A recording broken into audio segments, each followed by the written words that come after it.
Okay, it's winter vacation 2010, and here's the house, our house that we've been working on.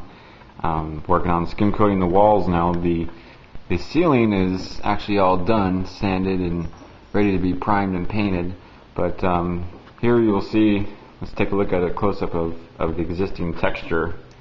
See, I do not like this texture. It is very old style and old-fashioned, not very modern.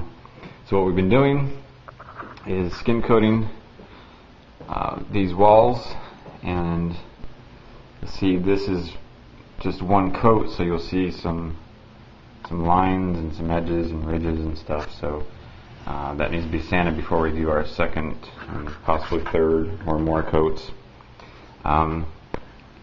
Here's a better example of the lines that need to be sanded down. So we've done several of the walls, but still not done. Here's around the fireplace. This was really bad because we had to tear out bricks, and so there was concrete and big holes. In fact, you can see here's an indent right here. It's pretty bad, and this is going to need a lot of sanding, of course, to get this down more smooth, flat before we can do any more coats. And of course, I taken out the windowsills and had put some damage on the sheetrock, so I'm going to have to repair that also at some point soon.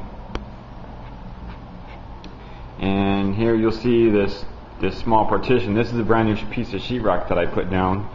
I don't remember why I did that, because it did have sheetrock before. I might have just decided it would have been easier to do than repair all the damages from the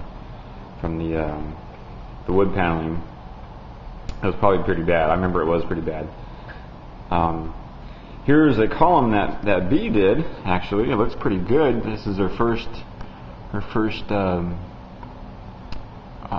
run in doing any kind of skim coating, at least in recent years. So she did a pretty nice job here. You see this column. This other one is one that's untouched. That's what it looked like before. So, and then here you'll see more lines. Now here, starting in this room, let me get around this way. Starting in this room, we had from about here on down a lot of damage from having, when we moved in here, there was wood paneling and we ripped it out, and so there was a lot of glue stuck in on the walls, and there was and of course when we pulled off, it pulled off a lot of the texture and stuff, so left paper. So this is also going to need more than one coat. In fact, let me get in here closer. You see how there's an indentation, and it's really, this is where glue was right here. So there's a lot of work to be done here too, just like the fireplace. And then same thing here with this bottom panel. But B did a pretty good job about flattening that out her first time, so that hopefully won't be as much work. And she blended that really well too. It's like, wow. Okay. And again, taking out the windowsill here. We're not going to have any windowsills. That's kind of also a modern thing to do. So there's some damage there too, as you see. And up here has been done also. In case you're wondering why it looks yellowish or orangish as opposed to here. See, this has all been done, but this was a different batch. This different color was a batch left over that had tint in it because I was doing the ceiling, and after doing another coat, then it's hard to see what you've done and haven't done.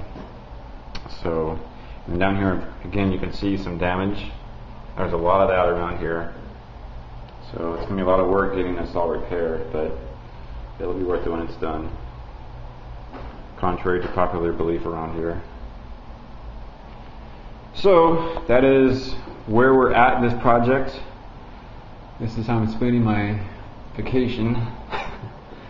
And it's a lot of work, but I'm hoping it will all be worth it when we're done here. So until next time.